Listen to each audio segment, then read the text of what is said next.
మాది రాయలసీమన్నా. అమ్మ తోడు, ఎంతమంది వస్తే అంతమందిని అడ్డంగా నరికేస్తా. అందరూ మీలా అనుకోబట్టే ఒకప్పుడు ఆంధ్రప్రదేశ్ కి రాజధానిగా ఉన్న రాయలసీమ రాళ్లసీమగా మారింది. నువ్వు చేసినా చెయ్యకపోయినా నీ పరువుకి తాళి కట్టేది నేనే. అరవకు, అమ్మ తోడు, అడ్డంగా నరికేస్తా. చెప్పేది విను, విను. నీ ముందు తల దించుకుని బ్రతకాలా? తల దించే వంశంలో పుట్టలేదురా, తొడ కొట్టే వంశంలో పుట్టా. ఈ సీన్స్, డైలాగులు మీకు గుర్తుండే ఉంటాయి. తెలుగు సినీ ప్రపంచంలో సంచలనం సృష్టించిన ఈ డైలాగులు ఓ మానసిక చిన్నారిని ప్రభావితం చేశాయి. అందాక ఉలుకు పలుకు లేని చిన్నారిలో ఈ డైలాగులు జీవం పోశాయి. తెర మీద ఆ డైలాగులు వినబడితే చాలు, ఎక్కడా లేని ఆనందం ఆ మానసిక వికలాంగుడిలో ధైర్యాన్నిచ్చాయి. నడవడంతో పాటు హావభావాలు వ్యక్తం చేయడానికి స్ఫూర్తినిచ్చాయి. ఇదంతా కళ్ల ముందు జరిగిన అద్భుతం అనుకోవచ్చు.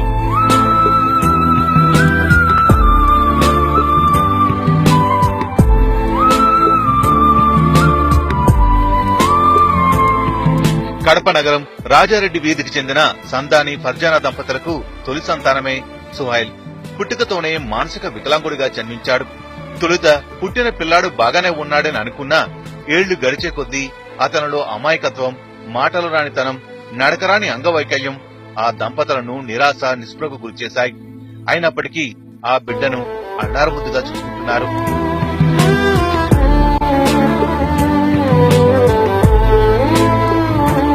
అదే తరుణంలో జూనియర్ ఎన్టీఆర్ నటించిన ఆది సినిమా విడుదలైంది. టీవీలో చిత్రం ట్రైలర్ ను చూస్తూ మురిసిపోయిన ఆ చిన్నారి ఎన్టీఆర్ అంటే ఎనలేని మమకారం పెంచుకున్నాడు. నాటి నుంచి నేటి వరకు ప్రతి సినిమా సీడీలు తెప్పించుకొని చూడడం అలవాటు చేసుకున్నాడు.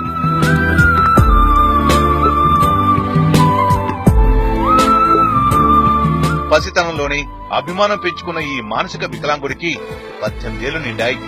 ఇన్నేళ్ల కాలంలోనూ అభిమానమే అతనికి శ్వాసగా మారింది, ఆశగా మారి జీవితానికి ఊపిరి పోస్తుంది.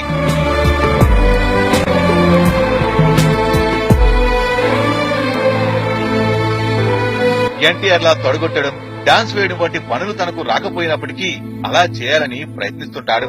ఓ సినిమాలో ఎన్టీఆర్ వేసుకున్న డ్రెస్ ను కూడా తెప్పించుకుని వేసుకున్నాడు. రిలీజ్ కానున్న జనతా గ్యారేజ్ సినిమా పేరును తన చేతిపై గోరింటాకతో వేయించుకున్నాడు. ఇలా ఒక్కటి కాదు, ప్రతి ఒక్కటి ఎన్టీఆర్ ని అనుసరిస్తూ అభిమానం పెంచుకుంటున్న సుహైల్ తన అభిమాన హీరో రాక కోసం 1000 కళ్లతో ఎదురు చూస్తున్నాడు.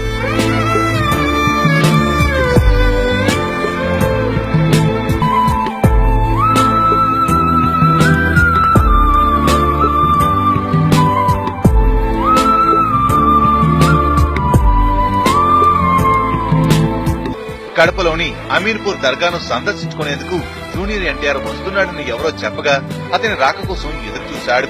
ఎన్టీఆర్ రాలేదు. తన అభిమాన హీరో రాకపోవడంతో 20 రోజుల పాటు అన్న పానీయాలు మానేసి మంచానికి అతుక్కుపోయాడు.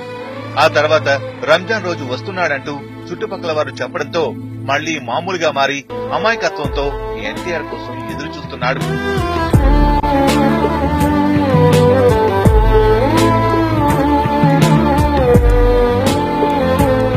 మానసిక అంగవైకల్యంతో ఎనలేని అభిమానం పెంచుకున్న సుహైల్ ని చూసి తల్లితో పాటు చుట్టుపక్కల వారు తీవ్రమైన ఆవేదనకు లోనవుతున్నారు. తినే తిండి, తాగే నీళ్లు సైతం ఎన్టీఆర్ వస్తున్నాడంటూ తినిపించడం ఆ తల్లికి మామూలైంది. ఇలా ఎన్నాళ్ళు సుహైల్ ను ఓరడించాలో అర్థం కాక ఆ తల్లి తల్లడిల్లిపోతుంది. 4 kg कम हो गया 15 दिन में बच्चा. कितना खाना खाने वाला बच्चा, बिल्कुल खाना छोड़ डाला सर, खाना नहीं ऐसा. एनटीआर के गाने डाल लेना, नाच लेना, सबको भगा डालना बाहर, इतना साउंड रखना, बाहर के कॉलोनी वाले सब भी आ जाते थे, क्या मैं इतना साउंड रखते हैं तुम्हें घर को. ఒక్కటే మీద ఏడిపే ఎన్టీఆర్ కావాలని. అదే పని ఆ పిల్లోనికి వాళ్ళ అమ్మ గాని, వాళ్ళ అవ్వ గాని, వాళ్ళ తాత గాని ఎవరు చెప్పినా వినరు, ఎవరు పక్కల చెప్పినా వినరు. అంత బాధపడతాడు వాళ్ళ అమ్మ చూడలేకుండా మేమే బాధ రాత్రిలో ఎట్లా ఏడిపిస్తున్నాడు అబ్బాయి. అంతగా ఎన్టీఆర్ కావాలా అని అబ్బాయి అట్లా బాధపడుతున్నాడు. ప్రపంచమంటే తెలియని ఓ మానసిక వికలాంగుడు జూనియర్ ఎన్టీఆర్ పై ఎనలేని ప్రేమను పెంచుకున్నాడు. ఇటువంటి విలక్షణమైన అభిమాని కోసమైనా ఎన్టీఆర్ రావాలని, సుహైల్ ను పలకరించాలని ఆశిద్దాం. Studio news, Kadapa.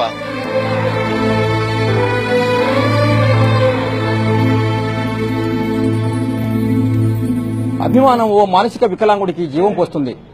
పుట్టుదల నుంచే మానసిక వికలాంగుడిగా పుట్టిన 18 ఏళ్ల సుహైల్ ఎన్టీఆర్ పట్ల అపారమైనటువంటి అభిమానం పెంచుకున్నాడు. ఎన్టీఆర్ వస్తాడనేటువంటి ఆశతో బతుకు సాగిస్తున్నాడు. ఎవరో చెప్పినటువంటి విషయాన్ని విని ఎన్టీఆర్ కడపకు వస్తున్నాడన్న విషయంతో ఇంకా రాలేదని దాదాపు 20 రోజుల పాటు అన్నపానీయాలు మానేసి మంచం పట్టాడు. అయితే పెద్ద దర్గాను సందర్శించడానికి ఎన్టీఆర్ వస్తున్నాడన్నటువంటి ఆశతో మళ్లీ సుహైల్ తిరుగుతున్నాడు. ఇటువంటి పరిస్థితుల్లో నాన్నకు ప్రేమతో అంటూ అభిమానులకు అభిమానం పంచినటువంటి ఎన్టీఆర్ ఈ సుహైల్ కోసం వస్తాడని మనమందరం ఆశిద్దాం. సుహైల్ ఇంటి నుంచి కెమెరామెన్ హరితో హుసేన్, స్టూడియో న్యూస్, కడప.